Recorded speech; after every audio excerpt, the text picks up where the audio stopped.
Time to talk about the Crusading Knights of 40K then? How are the Black Templars shaping up in 9th edition?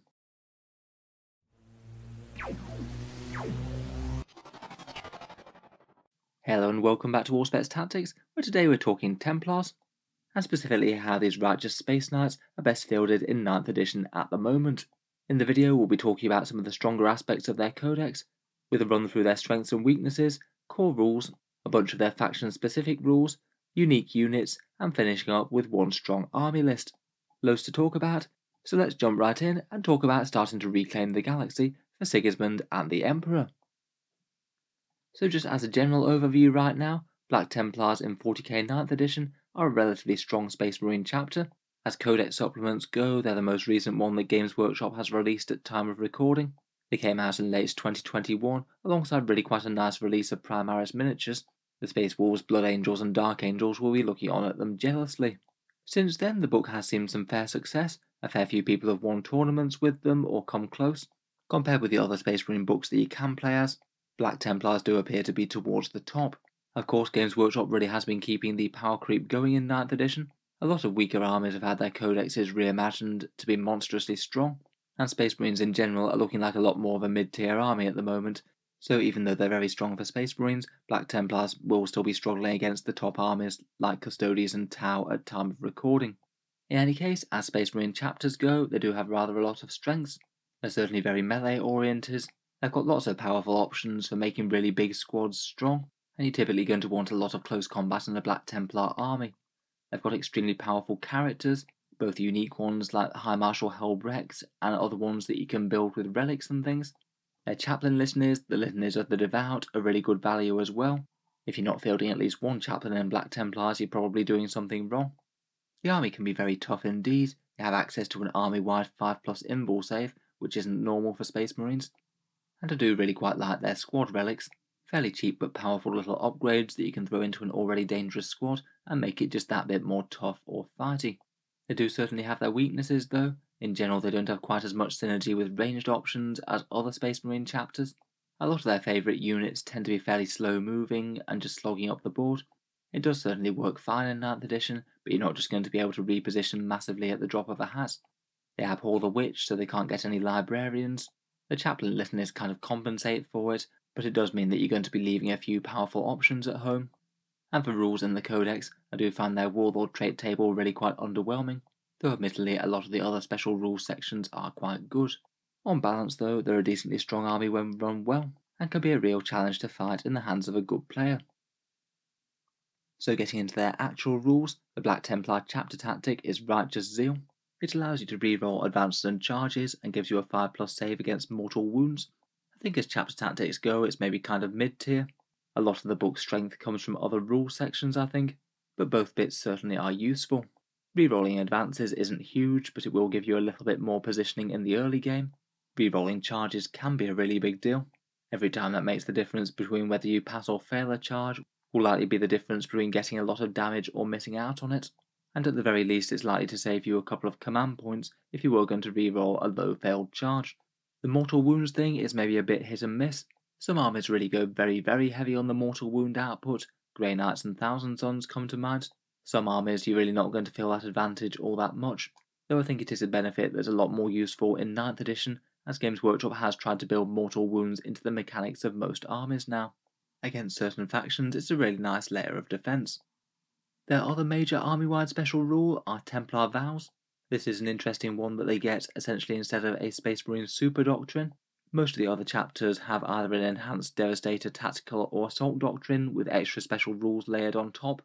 Instead of that, basically after your opponent's army has been revealed, you can choose a vow to use, and the choices are a 5+ invulnerable save, 2 optional melee buffs, or a boosted first turn move and re-rolling wound rolls of 1 against Psychers.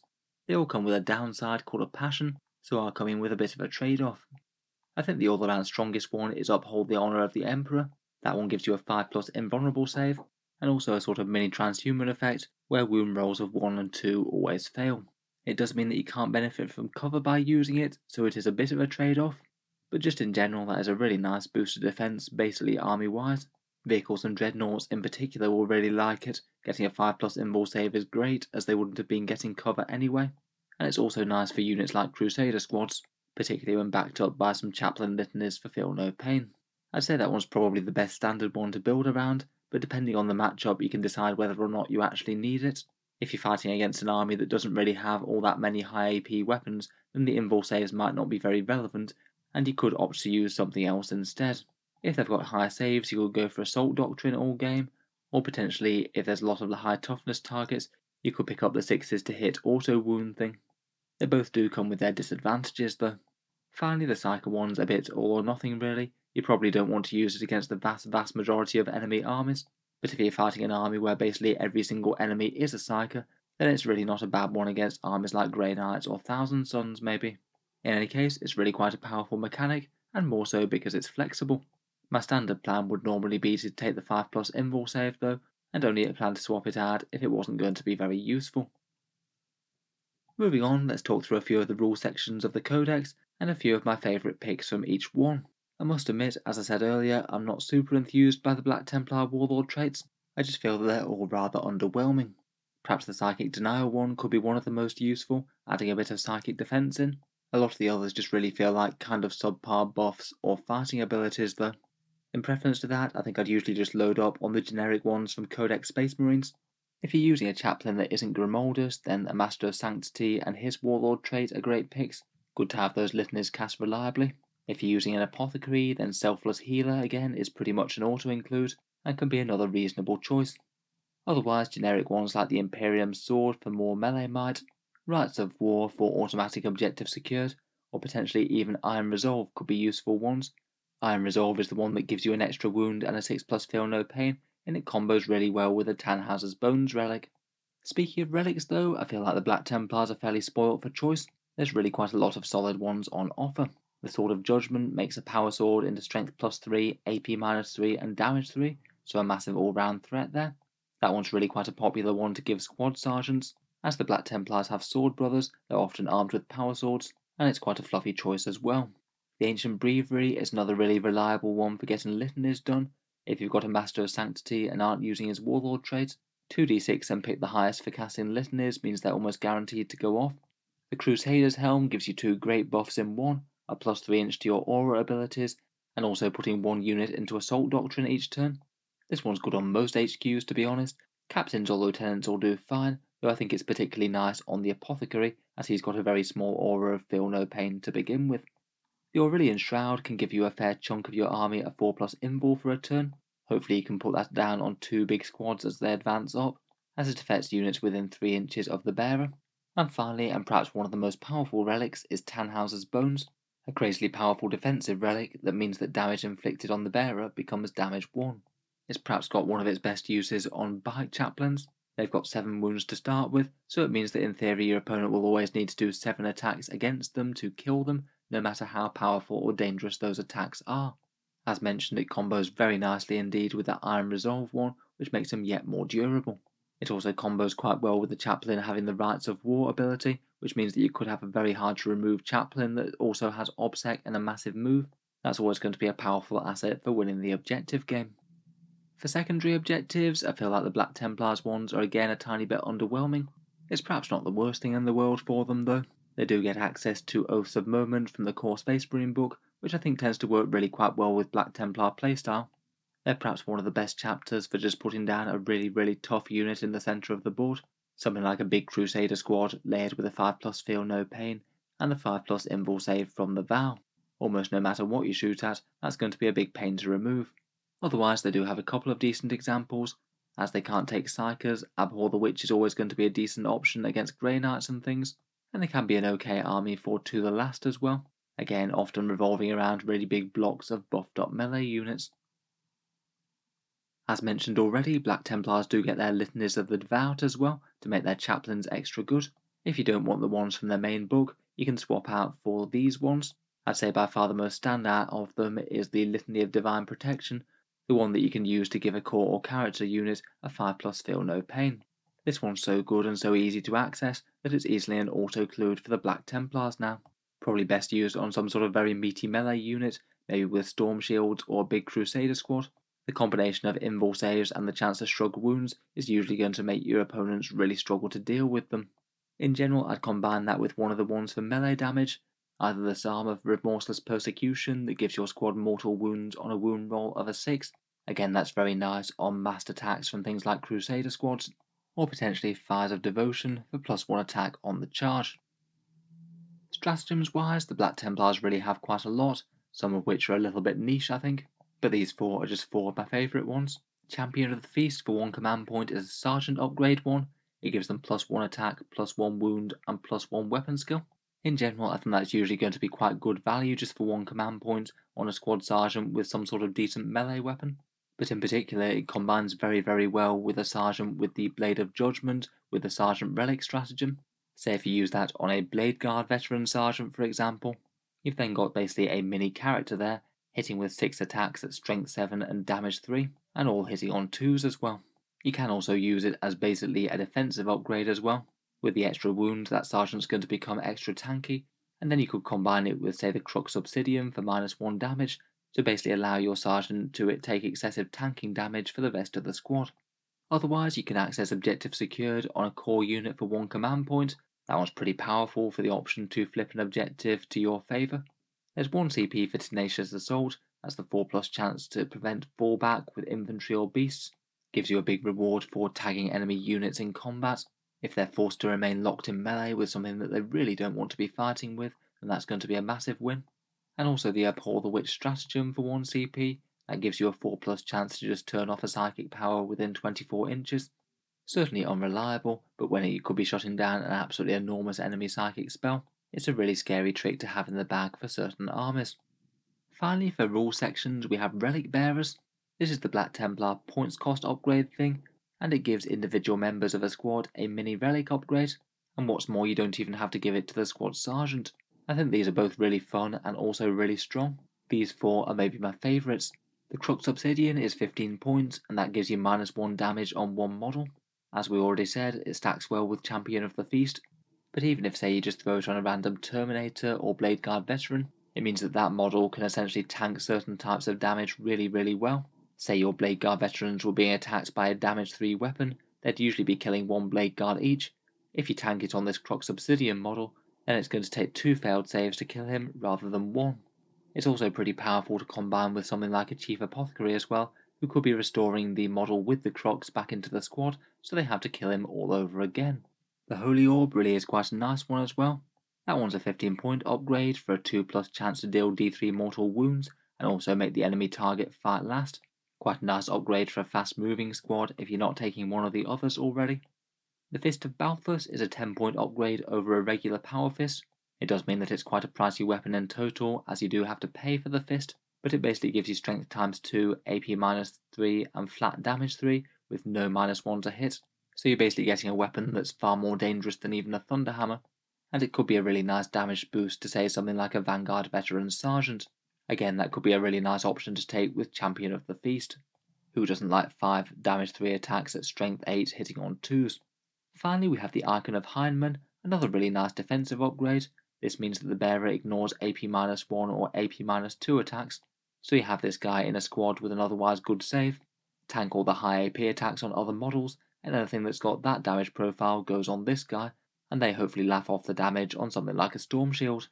I think you could very easily really go to town on these. If you've got enough appropriate squads, you could easily add all 4 of them, and they'd generally give you a very good return on your investment. Next up, we come to the Black Templar character roster. There's 3 unique characters within the Codex: High Marshal Helbrecht, Chaplain Grimoldus, and the Emperor's Champion. Of these, I think my single favourite is probably Helbrecht, 160 points for a Chapter Master, and he's really quite a good deal in terms of raw might and buffing abilities. In combat, he's going to be swinging with 7 strength 8 damage 3 attacks, pretty much guaranteed to put a dent in anything that he contacts, and he also grants massive support for squads nearby, re-rolling all hit rolls which he could throw on nearby dreadnoughts, or he could both combine that and his +1 strength buff on a nearby melee squad. Things like Crusader squads are going to be far more dangerous when they're re-rolling all the hit rolls and they're all strength 5 rather than 4. Overall, I think he's just a really tempting pick to include in just about every Black Templar army. Chaplain Grimoldus is really nice as well, 140 points.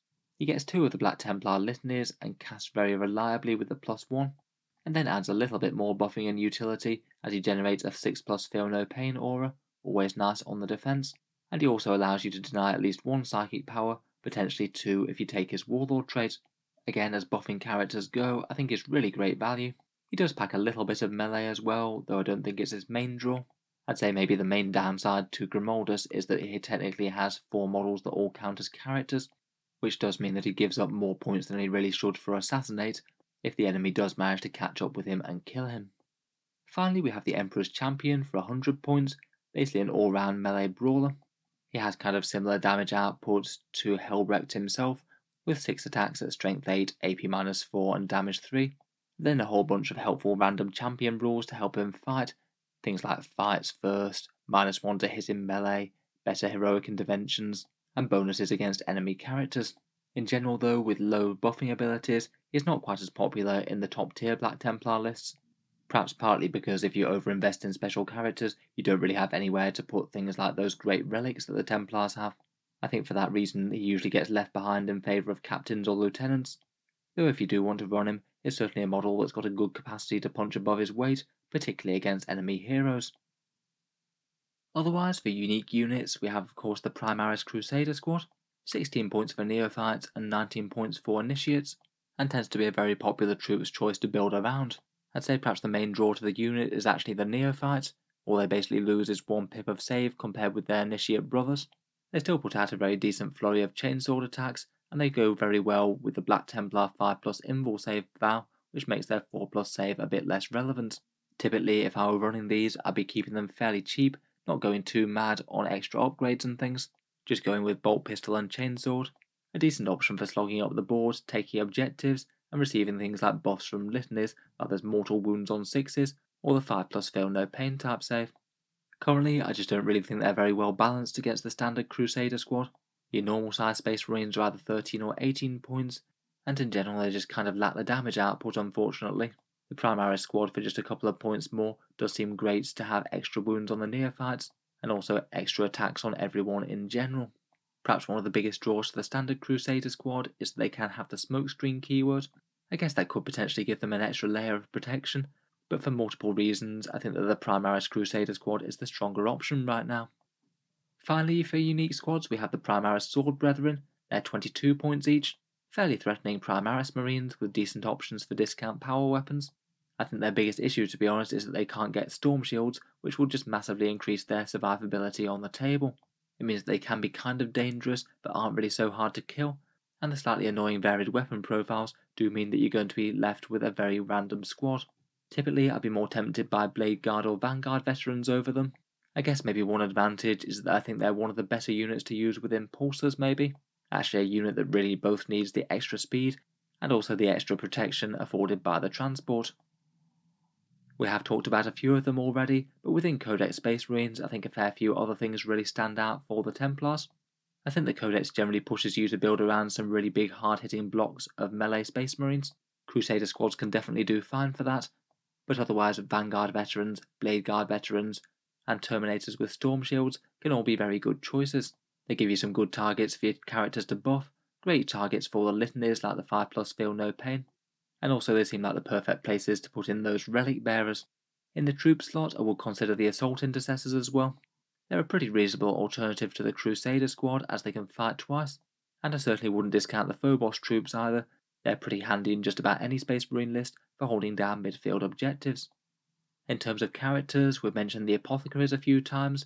They work really well with the Crusader helm, giving a extra big aura of Feel No Pain, plus putting someone in the Assault Doctrine, and with the Selfless Healer they can be bringing back a powerful model each turn, potentially one of those relic bearers with the durability benefits. Your opponent is really not going to want to chew through something like the Crux Obsidian on a Storm Shield model multiple times if they have to. Also the Primaris Chapter on bike is rarely going to be one that you're going to go too far wrong with. Give him Tannhauser's Bones and a Warlord trait either for Obsec or Iron Resolve, and you've got a spectacularly durable character. Really solid for contesting some backfield objectives or just making himself a big nuisance while buffing your army. Usually it is worth bringing some fire support along, even if it's not the Black Templar's main thing really. If you want some dedicated anti-tank, attack bikes and eradicators are both great core sources of damage. Both themselves plus the Redemptor Dreadnoughts really like the 5+ invul save vow. Redemptor Dreadnoughts being another great fit for the Templars. general purpose firepower, and then can be backed up with some hefty melee as well as they advance towards the enemy with some characters. You do have the interesting option to take a few more multi-melters on certain Primaris tanks, like the Gladiator and Repulsors. I must admit though, I don't really think it adds all that much. You basically just get an expected damage increase for the points invested. I don't think it really adds anything too special outside fun factor. Finally, when talking Black Templars, it's hard not to bring up Land Raider Crusaders. Land Raiders certainly aren't in the best place at the moment, unfortunately one of the weaker Space Marine units. At the moment they are a bit more of a pickup for lore rather than in-game rules, but at least for one command point their deadly cargo rule does make them a bit more interesting. That's the one way you can basically move a Land Raider and then disembark a squad, so it does mean a Land Raider can genuinely add to an assault unit's threat range. Could be a decent way of delivering Vanguard veterans on foot or something like Terminators. Even then though, it is a bit on the questionable side.